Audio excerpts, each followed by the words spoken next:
Here I am going to show you how to install a heater in a mid-size 570 Ranger. Should work from models 2014 to 2018 now. This is an 18 model here. I am actually putting the heater in this black 2017 model. Basically going to run you through the box real quick. Here we have the vents, ducting and zip ties, hose clamps and hose adapter, instructions, very important, heater hose, and the heater unit itself along with a baffle piece, or cover I should say. Parts out of the package. Here's the control panel, which will be mounted to the dash, the heater unit itself along with the power hookup and the control panel hookups, a top cap for the heater with the ducting, the cover which makes it look nice at the end, the hose, the ducts, the vents, and the zip ties.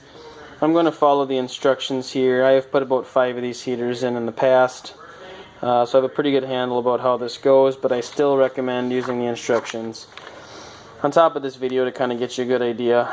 The instructions are decent. I'm going to start the process on this blue one because I've actually already got the black one partly taken apart.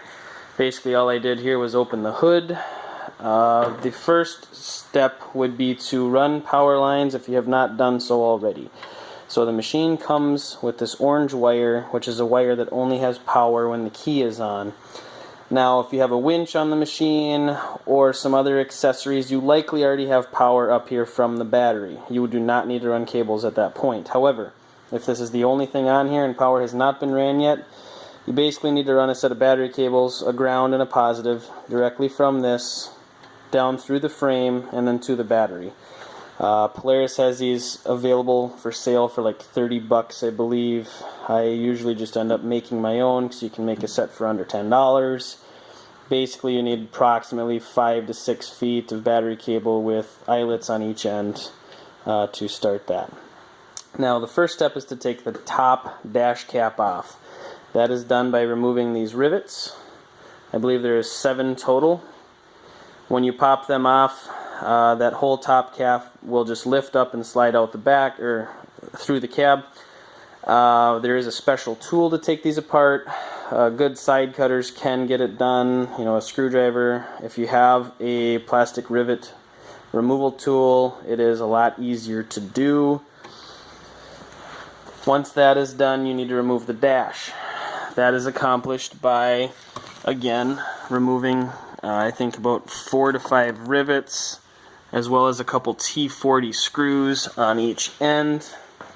Once you have those removed, you need to pop the steering cap or the shifting cap off. There is a small, I think, T25 headed screw underneath this cap to pull the shifter off.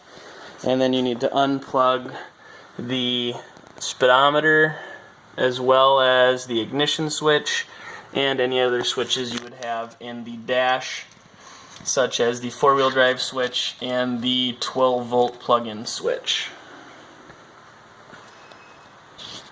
Moved, your machine should look something like this. You will have a completely open dash. This particular unit has power steering, that's that module there. Here's the plug-ins that we unplugged from those switches. You can just let them dangle for now.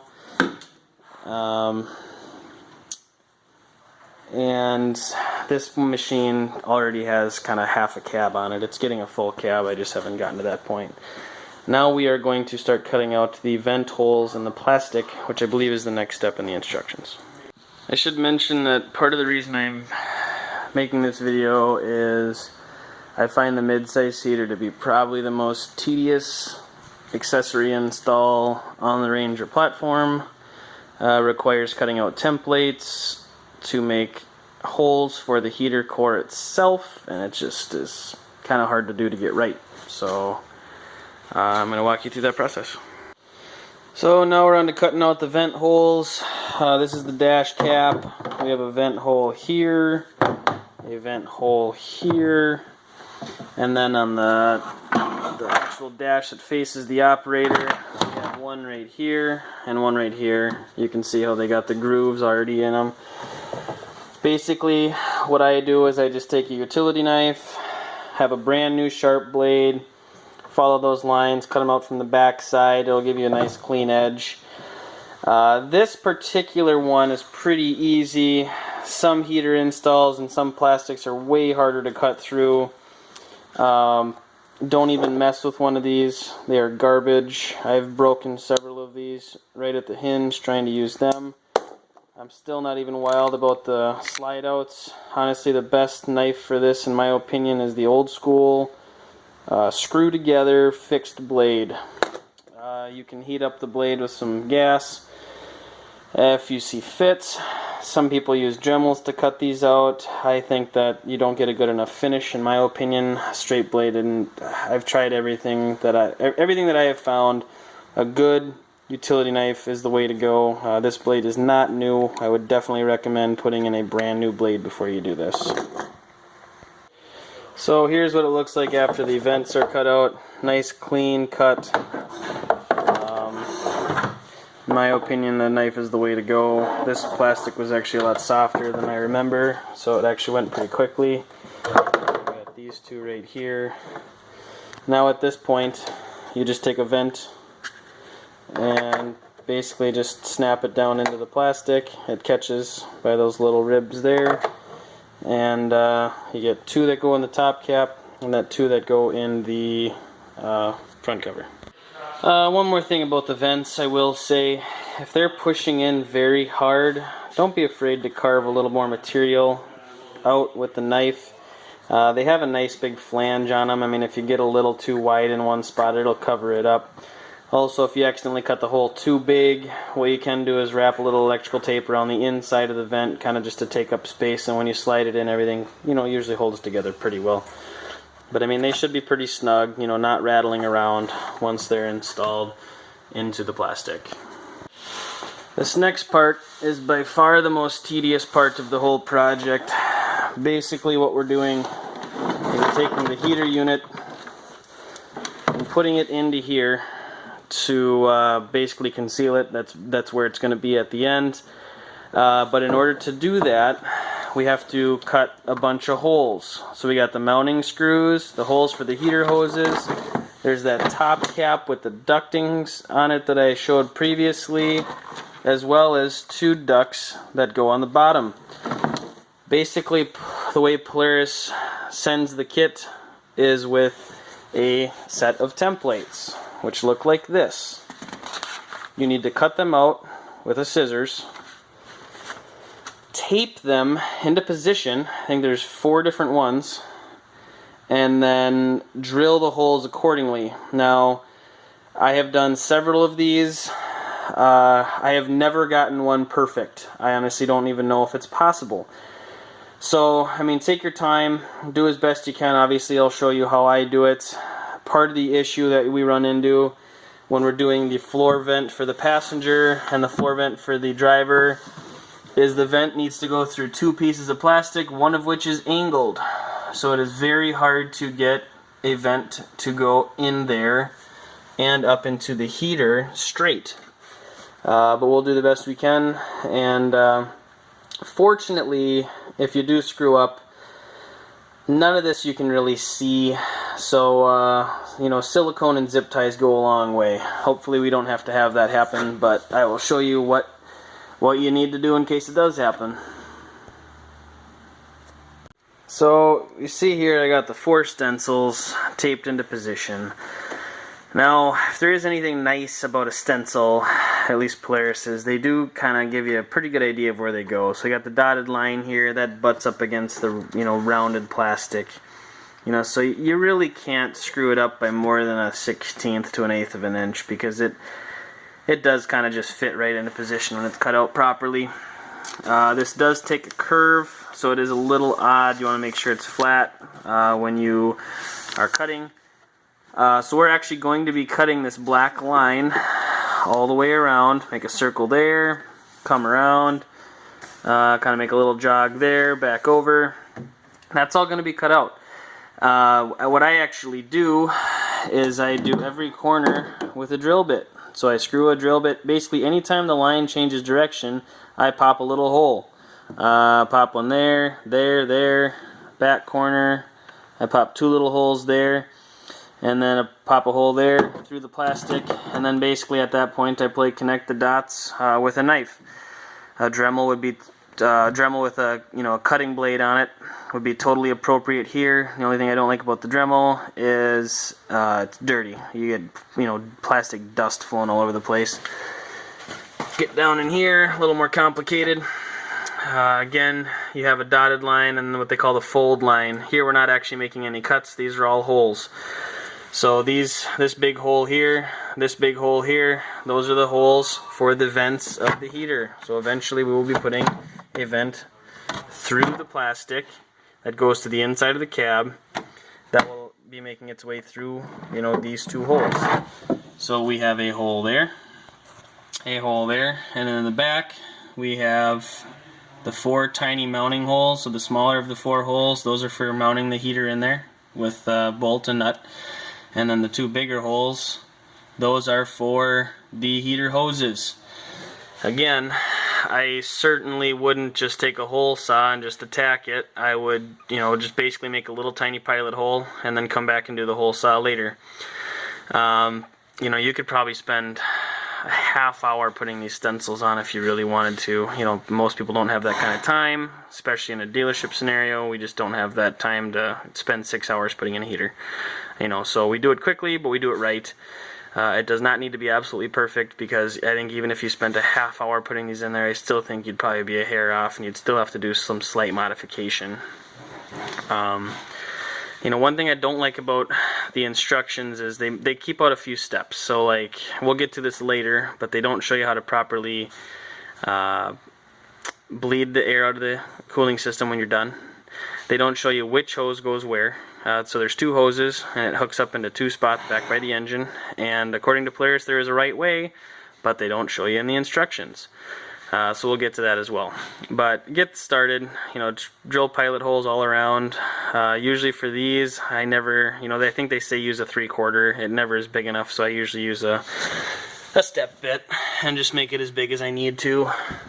But I'll get all the holes punched and I'll get the lines drawn and show you what it looks like after that. So here I have drilled all the holes except for one, which is this one, because it's impossible to get at with this. So I'm actually going to cut this out first before I poke that hole. The reason I poke the holes is, if you were to take a Dremel or even a knife to this right now, that paper just slides around and gets bunched up. I mean, even drilling small holes, the paper wants to move all around, so I found this to be the most effective way. Here I'm essentially just using tape as a straight edge so that I know to go from this circle along the line to that circle along the line to that circle, and so on and so forth.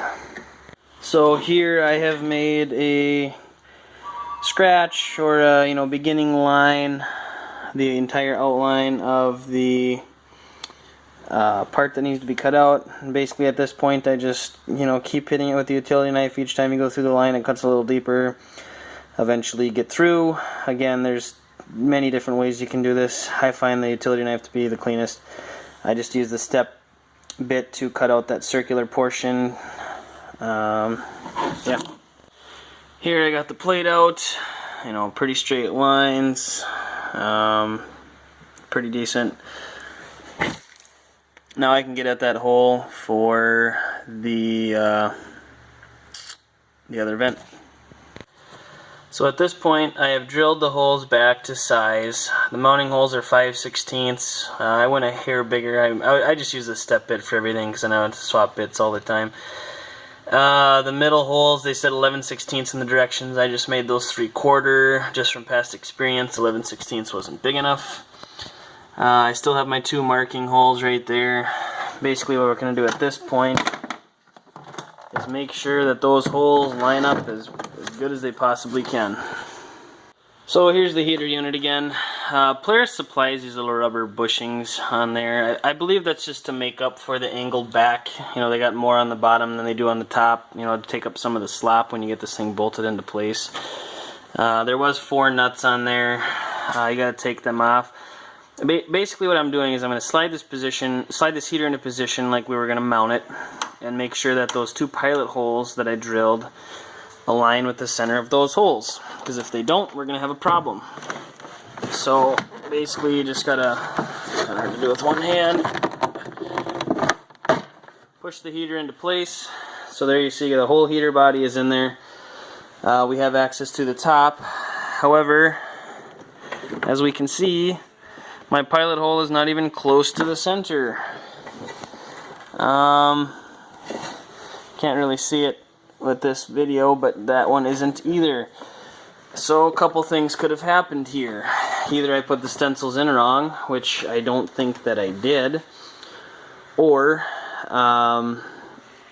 there's a slight change in the way they built the heater. There's something wrong in the dash. Really nothing has changed. There's really not necessarily an issue. However, at this point what I'm going to do is mount the heater as if it were firm in there. I'm actually going to put the nuts on there, tighten it down, then at that point just use a Sharpie to the best of my ability mark the center of those holes, and that's where I'm going to cut the hole for the hole saw. Honestly, I think they should just have you do that in the first place, because I have never had a stencil be right. I've never had the stencil hole be exactly where it's supposed to be once the heater's actually tight in the machine. So I recommend actually sliding the heater in, bolting it down, you know, getting your nuts tight, because obviously that's going to pull the heater in a little bit more, which will center the hole a little bit more. But at the same time, I still feel like we're way too far off for that to even be possible. So I'm just going to mount it and redo my pilot hole. Alright, here I got the heater bolted in. It actually ended up being a little closer than I thought. That hole's off by, I don't know, 3/16 of an inch or so, but the hole in the side is actually about perfect. So now I'm going to pull the heater back out. I got my new spot marked with a little X down there, and I'm going to use a 2 1/16 inch hole saw to pop those holes out. So unfortunately, just like the templates, this is a pretty difficult part of the process, I think. Basically, we need to punch a hole through that flat piece and through this angled piece down here. So basically this vent will slide up through both of those pieces and still line up with the hole in the vent. The problem is if you don't match the angle of this, it's angling down. If you don't match the angle of that, if you just go straight up and down, this is not going to sit in there correctly. It's going to hit on this side first, and then you're going to have a huge gap on this side. So what we need to do is try to angle the hole saw to match the angle of this plastic going down. So essentially, I'm going to be drilling the hole more like this rather than straight up and down. Same goes with the other side. If you just pop it straight through and you don't match the angle of the other piece of plastic, your vent is going to sit in there like this, rather than flush with the contour of the plastic. Here I'm just test fitting vents. The side one I actually got about perfect. So it hits flush, comes through both holes great. You can see it is angled when you get it from the top. That's basically just the way it has to be. The bottom one, however, I must have been just a hair off on the angle, because I can get it up most of the way, but then when I try to push it all the way through, it's putting tension on the back. So I'm going to need to shave a little bit more, either with a knife. You can't use a bigger hole saw because then it's not going to fit properly. Probably just use a knife to shave a little bit more material off. Again, it's not really a big deal because this all needs to be siliconed at the end anyway. At this point, I had to carve a little bit of that top hole there to give clearance to the vent once it's slid into place. It kind of pushes over to that side. Basically basically at this point we need to slide the heater back in. We can actually mount it for good at this point. One thing we're probably going to have to do is remove these rubber seals. This is Polaris's basically grommet or seal to prevent, you know, hot air from escaping to the outdoor, or the you know, not going into the cab. Again, kind of with this design they have in the dash, you know, I think you'd be a unicorn if you were able to pop both them holes and have the vents slide in perfectly. I've had to remove those seals, I think, every time. But then at that point, we can silicone around the outside of the rim of the vent to seal it. And I honestly think it'd give a better seal than those rings in the first place. I'll get it put in, get the vents put in, and you'll see what I'm talking about. So here I got the heater bolted into place. You can see it's actually bolted in the back there. I had to use a different nut because I dropped one and lost it, but it's bolted into place. Here I have the vents. They are in place. I just don't have the covers on them right now. And they come up. I ended up having to take the grommets out. Basically what I'm going to do at this point is, even if those grommets are in there, there's still likely a gap. I'm going to take silicone and go around the edge. If you do not do that, this is basically your heater plenum. Once this top cap comes off, or gets put back on, sorry, that's where your pressurized hot air is. Now, if you do not seal those vents and they leak, they're just going to leak to the outside of the machine. I mean, it'll leak past the side of that vent and just go out into the cold air. Same with on the bottom. Between these two pieces of plastic, it goes out to the front of the machine, just into, you know, just atmospheric air. So regardless of whether or not you have those seals in place, you need to put some silicone around there to prevent leakage. Otherwise you're just going to be blowing hot air, not in your cab, just out into nowhere. Now, I know it looks terrible. This is white caulk that dries clear. Basically, you just need to seal all the way around the vent. Again, even if you have a fairly tight fit, you know, a 32nd of an inch gap is going to let a lot of hot air out. You're going to lose pressure in your venting system. You're going to lose just a lot of hot air that you really shouldn't be losing. So regardless of the gap size, I definitely recommend putting some silicone around there. It's really hard to get a gun down in there, so you kind of got to just put it on your finger and smear it around.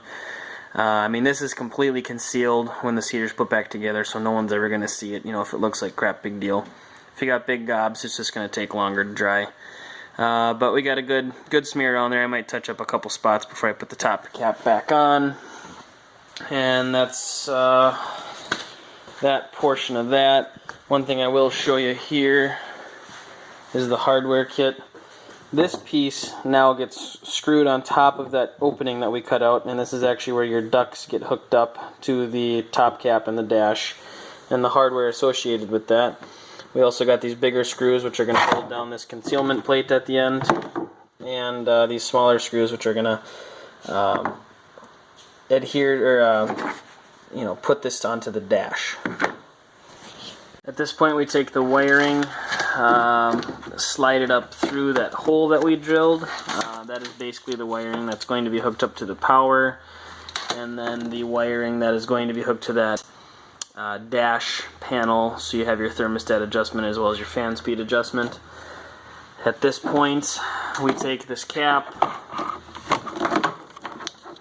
kind of falls into place there, and then with them shorter screws that we got, once everything falls in, this gets screwed down onto the panel that we had cut out. So here I got the duct cap on. You can see it just uses those screws to kind of tighten it around the edge. This hole in particular just didn't work out very well, so I just moved the screw over a little bit. With the silicone again, I mean, here we have this kind of foam gasket, if you will. It's pretty tight all the way around. There are a couple places where there's a little bit of a gap. I might put a little silicone in those seams, you know, really seal it up nice. At this point it's easiest to put the ducts on. I think there's 3 that are the same length and one of them that's longer, and I believe the long one goes to this piece right here, because that's going to be the one stretching way over to the end duct vent. So It's just easier to put these ducts on now when you don't have the dash put back on. Also for the dash, something we haven't done yet is to basically cut out the hole for the faceplate. So this right here, the whole back side of this bin actually needs to be cut out because the faceplate, the faceplate bolts to the outside of this, and basically we need access in the back to plug in those plugs of that wiring harness. I usually normally use the Dremel for this because it's something I can move around. I can take this, set it over the garbage can, Dremel off the box, and then come back with it. So here I just got done mounting the plates. It's a T15 Torx. That is exposed in the back now like this. Like I said, I just used a Dremel to basically just cut the back portion of this off. Just did it over a garbage can, keeps the mess in the garbage. Now this particular portion is ready to go back on the machine. So at this point we are going to secure this. This is basically just a baffle to make it look nice. It is also where the air is in. It's the air intake for the heater core. So it is recirculating cab air. It's not drawing fresh air from the outside, which helps maintain the heat. There's 4 screws, 2 on each side. We're going to screw that into place. As you can see, I got the ducts put on. The long one goes in the front left corner. Just get them zip tied into place. One thing I will mention that I forgot to talk about when we took the dash off was this guy right here. Basically it's the steering column, firewall, insulator, what have you. There's kind of these little push dart caps on there. Really easy to lose when you take them apart. So watch for that. At this point I got the dash right there. We're going to try to slide that and basically get that portion put on before we run the actual heater lines themselves. So here I got the dash mainly put in. Got most of the rivets in. You can see the heater panel there. You can see the intake panel there. Got these 2 duct hoses hooked up. Hooked up all the electrical, ignition switch, the heater panel, the 12 volt, and then the 4-wheel drive switch, which is tucked back in there somewhere. At this point I am going to take the floor pan off, and this particular model has a storage box, and we're going to run the hoses from the heater to a coupler underneath the storage box, as well as run the lines for the heater itself, the electrical line, running from this solenoid panel, or this electrical bus, down the frame to the battery. So at this point we need to take the heater hose, hook it up to the nipples on the heater core. Basically the hose needs to make a loop because you can't have it too, you can't turn it too tight or it'll kink. And then it needs to go down behind the firewall. You can kind of see the drive shaft way down there if my phone will focus. Either way, you got to run the lines down there, kind of on top of the steering, and then they come out right on top of the prop shaft, drive shaft there. And basically the lines just need to be zip tied out of the way so they're not going to touch any moving parts. Then they're going to follow along the coolant lines there, go under the machine. Here's that big opening right under the seat. And basically we are trying to get to that T-fitting right there. I am also going to run the electrical lines at the same time. So I have some bulk battery cable that I'm putting ends on. I'm going to run to the positive and negative of the battery. Basically follow the same way the heater lines went up through there. You can see where it turns from metal to rubber line again. Follow that up. That comes up from behind the steering column, comes up and over. Usually I zip tie those out of the way and then bring them over to right here. So running battery cables, you actually have full battery power here then. I mean, you could certainly run a lot smaller wire. The only problem with that is if you ever put like a winch or something that requires a lot of current, you're bottlenecking everything using that small wire. This particular machine is going to be getting a few more accessories, so I'm going to put, 6-gauge battery cable, which will be more than enough to run a 3,500 pound winch and some extra lighting. So here's one of the issues I have with this kit. I have put in several of these, as I said earlier. The instructions that I have gotten in every single kit, and this kit is not that old. I ordered it about 2 months ago, the end of July 2017, just to put into stock. I'm finally putting in a machine right now. Has absolutely no information about hose routing whatsoever. Basically, after the ducting, the instructions end. I went online. I'm a Polaris dealer, so I have access to things that most people wouldn't, as far as this goes. But there's an updated set of instructions online, which shows which hose goes where. The issue I have with that is obviously if someone, even a dealer putting this heater in, if they didn't double check to see if there's an updated instructions, they wouldn't know this very important piece of information as far as I'm concerned. So here we see that the top hose R gets routed down along with P to down by the engine. There is a T block. So originally there's your main coolant hose and then a smaller one coming off the engine that goes to this T. You basically take this hose off, hose R gets attached to the T, hose P gets spliced into the hose that was taken off. And obviously they feel that there's a correct way that the coolant should be flowing through that core. Now if you hooked them up backwards, would it still heat? Probably, but it probably wouldn't heat as well as it could. They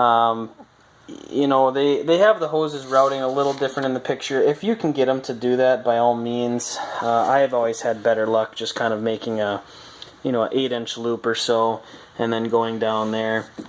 Obviously you need to route it so it's not hitting anything that's rubbing, so that you can zip tie it without it rubbing against the frame, a sharp spot, anything like that. I haven't zip tied it yet, but it's going to be zip tied underneath that prop shaft. And then down here where the T is, we're going to cut the hoses to fit and hook them up to the T. One word of warning before you get too far into it. You can see I got the hoses zip tied out of the way, away from the knuckle, underneath the shaft to the heater line, the existing heater lines. You can never really have enough zip ties in a situation like this, so I'll probably add a couple more. Down through there, a couple gradual angles.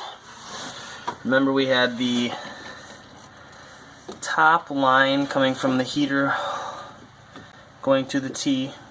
So I removed the existing line and put the top line to the T. This is the existing line that went to the T.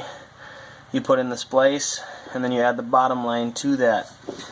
Now I will zip tie these out of the way. My word of warning is when you pull that line off that T, coolant's going to come rushing out at you like a geyser. So a couple things you can do there. Either pinch off a line. It's really hard to pinch off those big ones. So basically I just try to have everything ready so that the second I pull it, I can just pop the new one on. This one I had a little misstep, and I washed it off now. This isn't all coolant. Most of this is water, but a little more than I'd like to see came out. But we'll get to that later. We'll bleed the system at the end, which is another thing the instructions fail to even mention. And I will get the electrical lines ran and we should be good to go.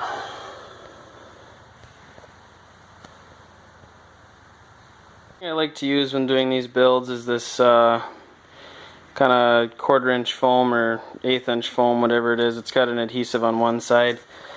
Places I like to use that are like right there where the hoses go down through a couple pieces of metal. They're not necessarily sharp, but over time I think they could wear through. Another place I'm going to use it is right here. We got just kind of some exposed clamps. We have this hose kind of wanting to ride against this motor mount. I'm just going to wrap both of them lines up and then put a couple zip ties on there to hold this stuff in place, just so that if the adhesive ever lets out, there's still zip ties holding it there. You know, a foot of this wrapped around there goes a long way, as far as, you know, down the road not having any coolant issues. So here I have the hoses secured. I have the electrical hooked up, positive and negative battery cables running along there, up through there, away from the shaft.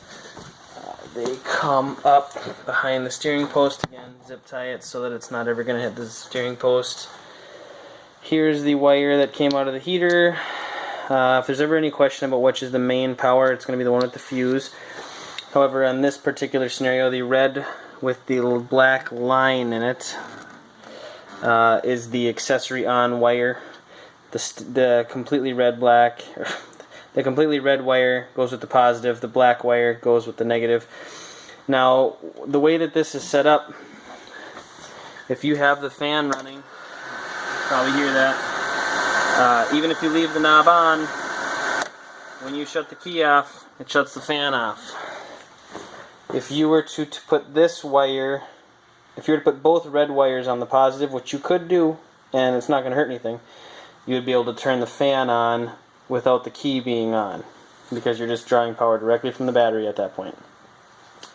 At this point, you can put the basket back in if you have one. You can screw the center floor pan down if you are done with that, and then you can put the top dash cap on. Now, I have more things I need to do this machine, so I'm not going to do it right now, but when you put the cap on the dash cap, you're going to have two more ducts to hook up. You got one that basically just gets routed very similar to this, would go to this vent over here, and then this one would go to this vent right here, because you're going to have a vent sitting, you know, approximately right there and approximately right here. Now we are going to go to the bleeding of the cooling system. Again, something they don't even talk about in the instructions. It's very important to do, because what happens if you don't bleed is there's a giant air pocket in the heater right now and in the cooling lines because we lost some coolant. If that air pocket makes it to the engine, it's going to go to the head of the engine and the top of the cylinder, and it's just going to stay there. And you're basically never going to get it out of there unless the engine just gets crazy hot and it just happens to, you know, push it through.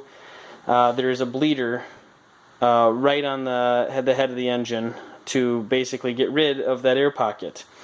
So it usually takes 2 to 3 cycles to do correctly. What we're going to do at this point is take the radiator cap off, make sure that tank is full. I can see it's a little low right now. And we're going to crack the screw on the engine, and I'll show you that here in just a second. Alright, so at this point we have the radiator full, the overflow tank as full as it's supposed to be, and we come back here, lift the box on the machine, and there is this screw right here, 8mm 5/16. Now, when I crack this, it's most likely going to hiss for a little bit, and then fluid's going to start coming through it.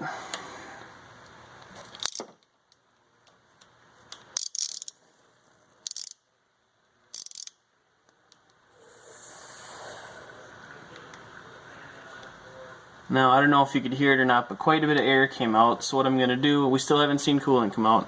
What I'm going to do here is tighten this back up, just not super tight, you know, just tight enough so that coolant's not going to leak out when we don't want it to.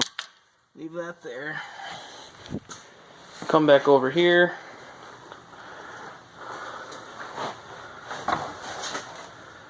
As you can see, it took quite a bit of coolant from the radiator. Let's add a little back in there. Hard to do by myself.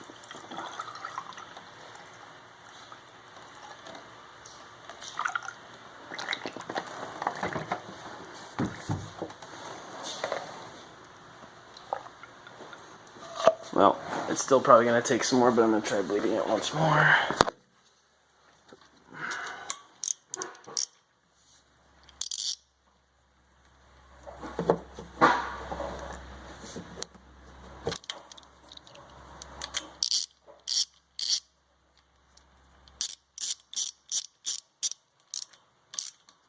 Tighten it up one more time. I'm going to go top it off without the camera here. So here I've gotten it to the point where I had to do this about 2 more times, where I kept filling the radiator, cracking this, filling the radiator, cracking this. Now fluid is starting to come out of this, not just air. So we know that the air, as of right now, is out of the engine. Now the step we would take at this point would be to fill the radiator one more time, top that off, put the cap on the reservoir, actually fire the machine up and run it for a while. Now there's still likely some air in the system, however we need to run the machine to either have it show up in the radiator or in the engine, because those are the 2 highest spots. So basically you want to let this run. You don't want to let it overheat, and it may start to do that. These are designed to have the fan come on. Turn this fan off here. At 206 degrees. So there's coolant temperature right there. Should show up on the speedometer on most models. Start the machine up. It should get up to about 150 fairly quickly, and then it'll start circulating the coolant in the 180 degree range. Might take a while to get up to about 200, but you're going to want to get it up to about that 200 mark. Make sure that it's pressurizing the system correctly, moving the air to the areas that it needs to. What you do at that point is shut the whole machine down. Let it cool down. That's very, very, very important. Don't open the radiator cap when it's hot. Let it cool down. Might take half hour to an hour to get it down to 100 degrees. Cool it down. Crack the radiator. Top that off. Go back to the engine.